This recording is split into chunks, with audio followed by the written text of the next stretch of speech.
I was 11 years old when my father walked out of our house in Missoula, Montana, and never came back.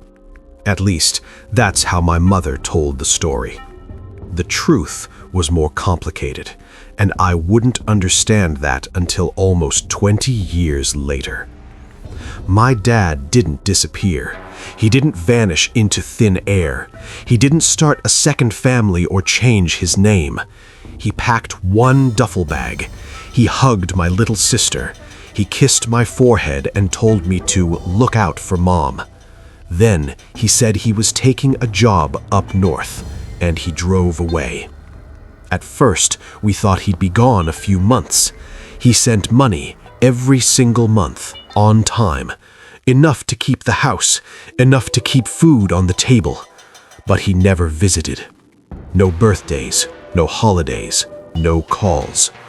My mom told us he was busy, that his job kept him isolated, that we'd see him soon. After a year, the excuses stopped. She started calling him selfish, a coward, a man who chose isolation over responsibility. By the time I was in high school, she referred to him as your father, never by name. I believed her. It was easier that way. The sheriff knocked on my door when I was 29. My father had been found dead in northern Idaho, near the Selkirk Mountains. Heart failure, late 40s, no sign of struggle. He was alone when it happened. I remember sitting on the edge of my bed after the call, staring at the wall, waiting to feel something.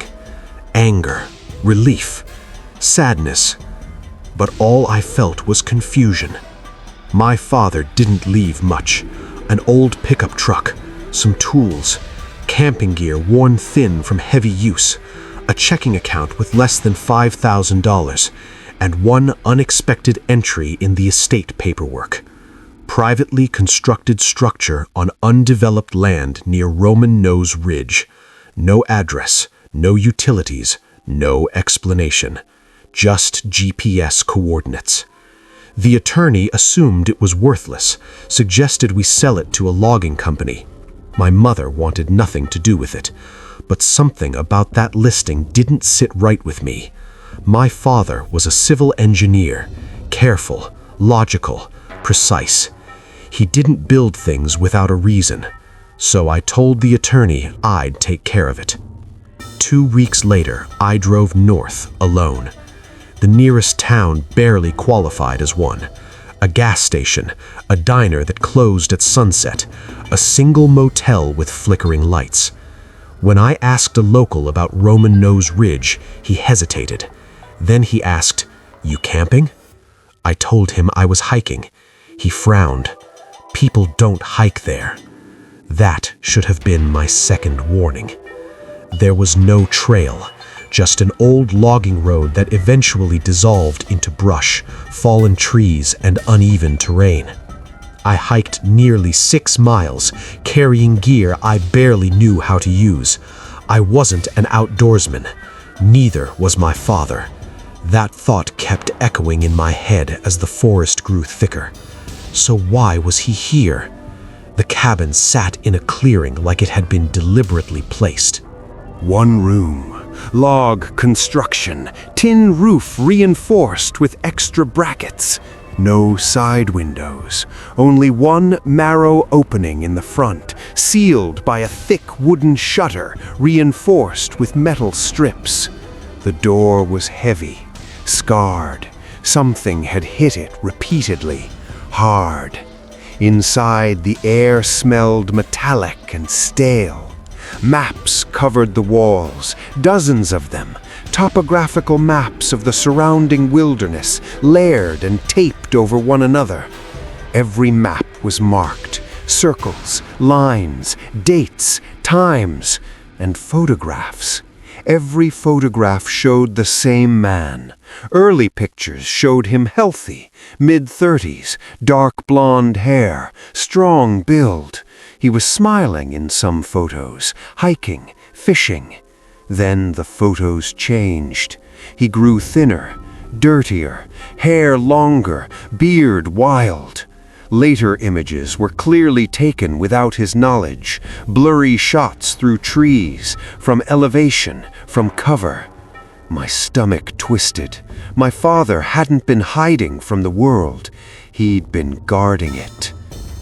The forest changed after sunset. No birds, no insects, just wind and distant creaking trees. I bolted the door, secured the shutter, loaded the revolver. Sometime after midnight, I heard movement, not footsteps, a dragging shuffle, slow, deliberate, circling the cabin, then breathing right outside the door. A dull thud struck the door, soft, wet, again and again. Something heavy was hitting it. Then a voice whispered my father's name, over and over. I yelled that he was dead, that I wasn't him, that I'd leave at dawn.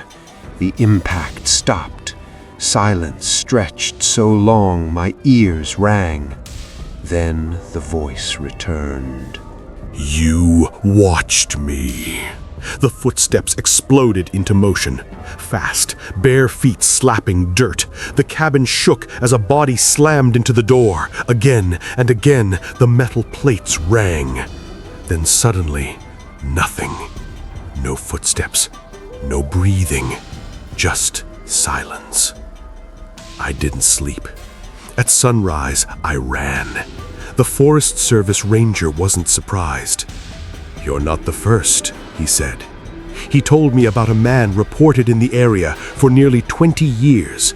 Feral, obsessive, non-violent so far.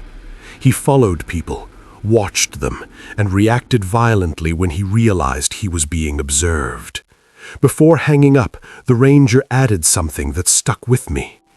"Your father never filed a report, but someone matching his description monitored that man for years, probably thought he was protecting people." That's when I understood. My father hadn't abandoned us. He'd stayed away because he believed someone else needed watching more. I sold the land within a month, at a loss, but sometimes, late at night, I wonder if the Watcher ever realizes he's finally alone again.